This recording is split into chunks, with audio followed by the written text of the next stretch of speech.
2023 సంవత్సరం ఒక మర్చిపోలేని సంఘటన, మర్చిపోలేని సంవత్సరం. అది నిర్బంధ నియంతృత్వ అవినీతి పాలన నుంచి విముక్తి కల్పించిన సంవత్సరం ఇది. ఈ సంవత్సరంలో తెలంగాణకు విముక్తి కల్పించి కాంగ్రెస్ ప్రజాప్రభుత్వాన్ని ఏర్పాటు చేసిన తెలంగాణ ప్రజలకు, అలాగే ఈ గెలుపును పాత్ర పోషించి 10 సంవత్సరాలుగా కష్టాలు అనుభవించిన నా ప్రియమైన కాంగ్రెస్ పార్టీ కార్యకర్తలకు, తెలంగాణ ప్రజలకు కాంగ్రెస్ పార్టీ గెలిపించినందుకు చేతులెత్తి నమస్కరిస్తూ మీ అందరికీ కూడా 2023 సంవత్సరానికి ఎప్పటికి కూడా మర్చిపోలేని సంవత్సరం.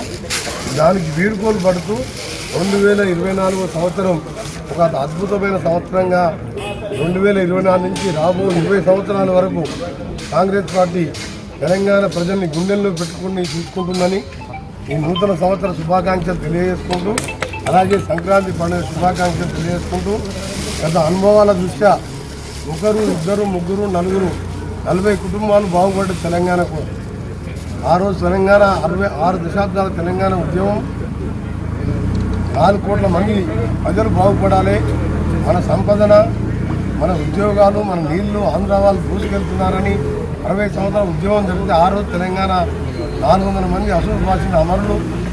ఈరోజు మలిదశ ఉద్యమంలో మా జిల్లా ముద్దుబిడ్డ శ్రీకాంతాచారి మొదలు పెట్టుకుని 1160 మంది ఆత్మ బలిదానాలు తీసుకున్న తర్వాత తెలంగాణ మాలాంటి వారం సొంత పార్టీని ఎదిరించి సోనియా గాంధీతో కొట్లాడి మా పార్లమెంట్ సభ్యులు అందరూ ఒకటై మా నాయకురాలను ఒప్పించి తెలంగాణ తెచ్చినాం.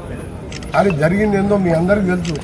దళితుని ముఖ్యమంత్రి చేస్తా, కేజీ టు పేజీ నేనే చదివిస్తా, డబుల్ బెడ్రూమ్ కట్టిస్తా అని 100 రకాల అబద్ధాలు చెప్పి అధికారంలోకి వచ్చి మన కుటుంబాన్ని 40 కుటుంబాలు బాగు చేసుకొని లక్షల కోట్లు ఈరోజు అవినీతికి పాల్పడి నాణ్యత లేని కాళేశ్వరం కట్టి 2 లక్షల కోట్లను నీళ్ల పాలు చేసింది.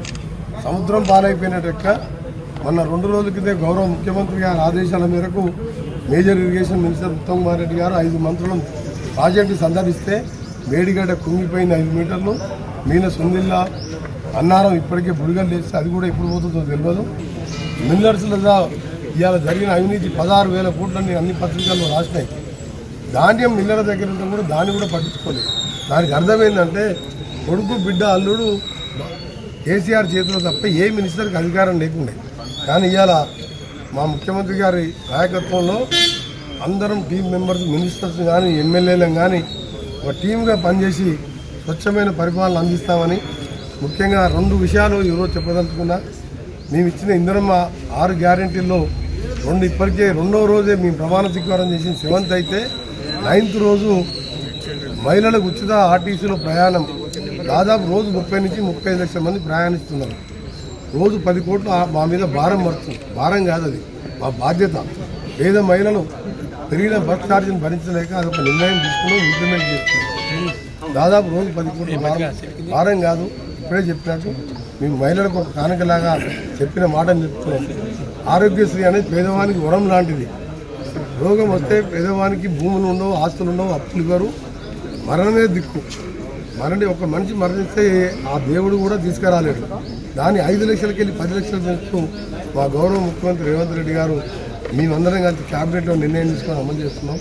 మిగిలిన 6 గ్యారెంటీల కోసం డిసెంబర్ 28కి వెళ్ళి 6th వరకు జిల్లాల వారీగా ఇన్ఛార్జి మినిస్టర్ నిర్వహించి వాళ్ళు అపాయింట్ చేసి అప్లికేషన్ తీసుకుంటూ ఆ సమస్యలన్నీ కూడా మేము ఇచ్చిన టైం 100 రోజుల్లోపై ఇంప్లిమెంట్ చేస్తామని మరొకసారి హామీ ఇస్తూ, చివరగా నిన్న ముఖ్యమంత్రి గారు ఒక నిరుద్యోగులకు ముఖ్యంగా బీఈడీ చేసి 5 లక్షల మంది కోచింగ్ సెంటర్లో 10 సంవత్సరాలుగా ఎప్పుడు వస్తుందా నోటిఫికేషన్ అని చెప్పి 70,000 ఖాళీలు టీచర్లు ఉంటే ఒక్కసారి కూడా దాని మీద నిర్వహించలే. ఇలా త్వరలో మెగా డిఎస్సీ అని చెప్పి మా ముఖ్యమంత్రి గారు ప్రకటించినందుకు, దానికి తోడు టాటాతోని 2,000 కోట్లతో ఫార్మల్గా అగ్రిమెంట్ చేసుకొని 50 ఐటీఐ కాలేజీలో స్కిల్డ్గా ఐటీఐ విద్యను నేర్పించి ప్రైవేట్ రంగంలో కూడా వారికి నెలకు 56,000 సంపాదించుకున్న విధంగా ఒక స్కిల్ డెవలప్మెంట్ సెంటర్స్ని అత్యాధునిక టెక్నాలజీతో ఈరోజు టాటాతో ఎంఓ చేసుకున్నందుకు అది నూతన సంవత్సర నిరుద్యోగులకు కానుకగా ముఖ్యమంత్రి గారు ఈ ప్రభుత్వం, కాంగ్రెస్ పార్టీ ప్రభుత్వం సోనియా గాంధీ ఇచ్చిన కానుకగా భావించండి. నిరుద్యోగులు ధైర్యంగా ఉండండి. ఇంకా చిన్న విషయం ఒకటి ఏంటంటే ఆటో కార్మికులు ఆందోళన చెందుతున్నారు. అది ప్రతిపక్షాలు రెచ్చగొట్టద్దు, కానీ వాళ్ళు అడగకముందే ఈ సమస్య వస్తుందని చెప్పి 12,000 రూపాయలు సంవత్సరానికి పెట్టడంతో పాటు 5 లక్షల ఇన్సూరెన్స్ కూడా పెట్టాం. ఇంకా కూడా వాళ్ళకు నష్టపోకుండా వాళ్ళకి ఏం చేయాలో ముఖ్యమంత్రి గారితో చర్చిస్తున్నాం. ఇక నా శాఖకు వస్తే R&B శాఖ ఎంతో ప్రతిష్టాకు సంబంధించిన RRR రోడ్డు దాదాపు 25,000 కోట్లతోనే 180 కిలోమీటర్ల ల్యాండ్ ఎక్విజిషన్ పూర్తయింది. నార్థన్ పార్ట్లో, సదర్న్ పార్ట్ అంటే చౌటుపల్లి ఈ ఏరియాలో కూడా ల్యాండ్ ఎక్విజిషన్ చేయడం. ఆ పార్ట్లో కూడా ఫిబ్రవరిలో టోటల్గా 20,000 కోట్లు కేంద్రమే భరిస్తుంది. ల్యాండ్ ఎక్విజిషన్ 50% దాన్ని కూడా వెంటనే పనులు ప్రారంభించే విధంగా ముఖ్యమంత్రి గారితో నిన్ననే చర్చించడం జరిగింది. దాంట్లో కేసీఆర్ ఎంత నిర్లక్ష్యం అంటే 100% సగం తెలంగాణ కవర్ చేసి ఆ రోడ్డు వస్తే ఏడియాలో నిర్మిస్తే ఎక్కడికో వెళ్ళిపోతుంది హైదరాబాద్. 346 కోట్లు యూటిలిటీ ఛార్జెస్ అంటే మధ్యలో వచ్చే ఎలక్ట్రిసిటీ పోల్స్ కానీ, కన్స్ట్రక్షన్ కానీ, మిల్స్ కానీ, ఫ్యాక్టరీలు వస్తే దాన్ని షిఫ్ట్ చేయడానికి ఇచ్చే ఖర్చు మేము ఇయ్యము అని చెప్పిండు ఆయన. మా కేంద్రం డబ్బులు వద్దన్నాడు. కేంద్రం డబ్బులు అంటే మోడీ గారు వారి సొంత డబ్బులు కాదు, అది కూడా మనం కట్టిన పన్నుల డబ్బులే. మనం తప్పకుండా ఆ 324 ఇస్తామని చెప్పి లేఖ కూడా రాయడం జరిగింది. దాన్ని కూడా వర్క్ కూడా స్టార్ట్ చేసి ఒక హైదరాబాద్కు తెలంగాణకు మణిహారం లాగా నా శాఖలో 4 సంవత్సరాలు పూర్తి చేయబోతాం తెలియజేసుకుంటూ మరొకసారి అందరికీ నూతన సంవత్సర శుభాకాంక్షలు, సంక్రాంతి శుభాకాంక్షలు. మీరందరూ కూడా ధైర్యంగా ఉండండి. మేము ఉన్నాం మీ వెనుక, మేము వింటాం మీ సమస్యలు, మేమే మీ దగ్గరికి వస్తాం. మీరు ఎవరు కూడా మా దగ్గర రావద్దు. చివరిగా మీరు మా దగ్గరికి కాదు వేరే మంత్రుల దగ్గరికి పోయేటప్పుడు కూడా దయచేసి శాలువాలు, బొకేలు 1000 రూపాయలు మినిమం అవుతుంది బొకేలు. ఆ బొకే ఖర్చులు కూడా మీకు అవసరం లేదు. మీరు వచ్చి కలవండి, మీ సమస్యలు చెప్పండి, అవసరం గ్రీట్ చేయండి, మేము కూడా గ్రీట్ చేస్తాం. అది సీఎం రిలీఫ్ ఫండ్కి ఇవ్వండి. వచ్చే కొద్ది రోజుల్లో సీఎం రిలీఫ్ ఫండ్ కానీ, LOC కానీ, ఆరోగ్యశ్రీ ఉన్నా సరే అది కూడా అవసరం. కాబట్టి ఈ ఖాళీ అయిన ఖజానా నింపడానికి మీరు మంచిగా 1,000-2,000 రూపాయలు డొనేట్ చేయమని రిక్వెస్ట్ చేస్తున్నాం మీ అందరికీ. మీరు ఇచ్చిన బొకేలన్నీ పాలవాళ్ళన్నీ కూడా వేస్ట్ అయిపోతాయి. ఎందుకంటే పేదవాడికి 1,000 రూపాయలు 2,000 అంటే చాలా ఎక్కువ.